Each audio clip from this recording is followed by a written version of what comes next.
اور جو لوگ ایمان لائے اور ان کی اولاد نے بھی ایمان میں ان کی پیروی کی، ہم ان کی اولاد کو ان تک پہنچا دیں گے۔ اللہ آپ کی اولادوں کو آپ کے ساتھ جنتوں میں لے جائیں، اور آپ کی اولادیں اوپر ہوں اور آپ اس سے نیچے ہوں۔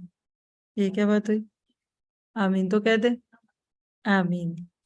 پھر اس کے بعد اب یہاں بڑی پیاری آیت آئی تھی کہ ماں باپ اور اولادوں کو جنتوں میں کیسے ملایا جائے گا، تو صالح والدین انمول خزانہ ہے۔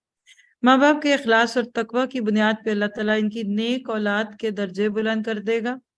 اللہ تعالیٰ کا دگنا احسان اولادوں کو والدین سے ملانا، کم تر درجے والوں کو اونچے والوں پہ فائز کر دے گا، یعنی دونوں میں سے جو اوپر ہوں گے نا تو نیچے والے کو اس کے لیے اپ گریڈ۔ بالکل ایسی ہے جیسے اکانومی کلاس سے کسی کو اٹھا کر فرسٹ کلاس میں بھیج دیا جائے، کیونکہ وہاں کوئی آپ کا اپنا بیٹھا ہوا ہے۔ یہاں تو اسے کوئی نہیں بیٹھنے دیتے، خالی چھوڑ دیتے ہیں، اور پیچھے اتنے تنگ بیٹھے ہوتے ہیں لوگ، لیکن خدا خوفی نہیں ہے لوگوں کو، ہم کیا کریں؟ اور وہ آپ سے کیا کہیں گے کہ جی پیسے دیجیے تو آ جائیے، پھر ہم نہیں جاتے، ہے نا؟ تو فرسٹ کلاس کیا ہے؟ آگے کا درجہ، اور اکانومی پیچھے کا۔ والدین کی آنکھیں ٹھنڈی ہو جائیں گی اور اولاد اپنے بڑوں کے پاس خشاش بشاش ہوں گے۔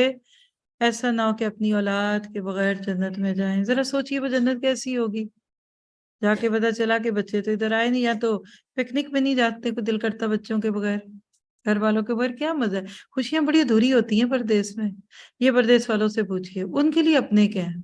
اور اگر آپ اپنے ہوتے سوتے نہ ملیں جلیں، اور آپ ہیں نہیں ہے، پتہ ہی نہیں ہے کہ آپ بھی دنیا میں ہیں کہ نہیں ہے، تو کیا دن بدن ہمارے رشتے پھیکے نہیں ہو رہے؟ چاہت محبت ختم نہیں ہو رہی؟